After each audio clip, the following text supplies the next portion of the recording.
BJP ने लोकसभा चुनाव को लेकर गुना सीट से मौजूदा सांसद केपी यादव का टिकट काटकर केंद्रीय मंत्री ज्योतिरादित्य सिंधिया पर भरोसा जताया है, जिसे लेकर सियासी गलियारों में अब खासी चर्चाएं चल रही है। देखिए ये खास रिपोर्ट। गुना में केपी यादव का टिकट कटा, सिंधिया को बटा। गुना लोकसभा सीट पर बीजेपी को है ज्योतिरादित्य सिंधिया पर भरोसा। गुना के गणित में फिट बैठे सिंधिया, कभी केपी को मोहरा बनाकर बीजेपी ने हासिल की थी सीट। अपनी परंपरागत सीट से इस बार बीजेपी के झंडे पर ताल ठोकेंगे महाराज।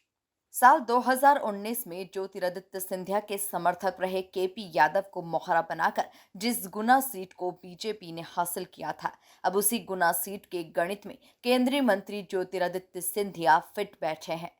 दरअसल बीजेपी ने लोकसभा चुनाव को लेकर पहली सूची जारी कर दी है, जिसके बाद गुना सीट से ज्योतिरादित्य सिंधिया के नाम की सबसे ज्यादा चर्चाएं हो रही है।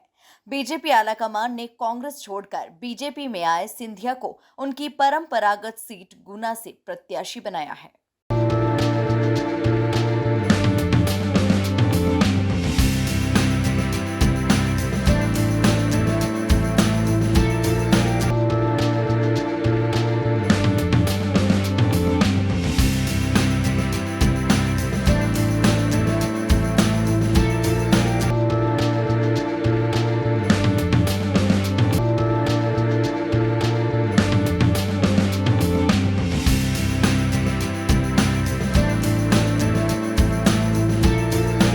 कभी सिंधिया के बहुत बड़े फॉलोअर रहे केपी यादव ने 2019 में ज्योतिरादित्य सिंधिया को 1.25 लाख वोटों से शिकस्त दी थी।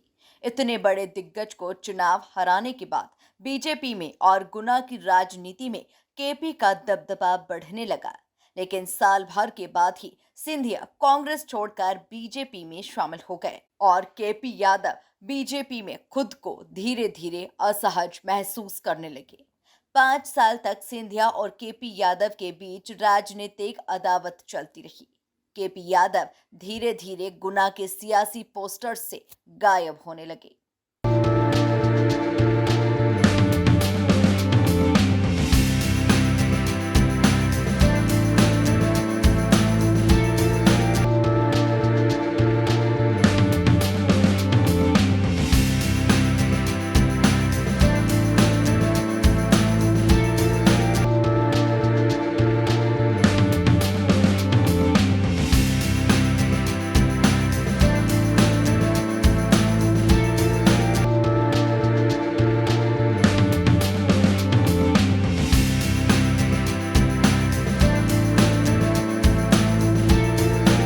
हाल ही में कुछ दिन पहले पासपोर्ट सेवा केंद्र का केपी यादव ने बिना किसी को सूचित किए उद्घाटन कर दिया था, जिसे लेकर भी विवाद बना।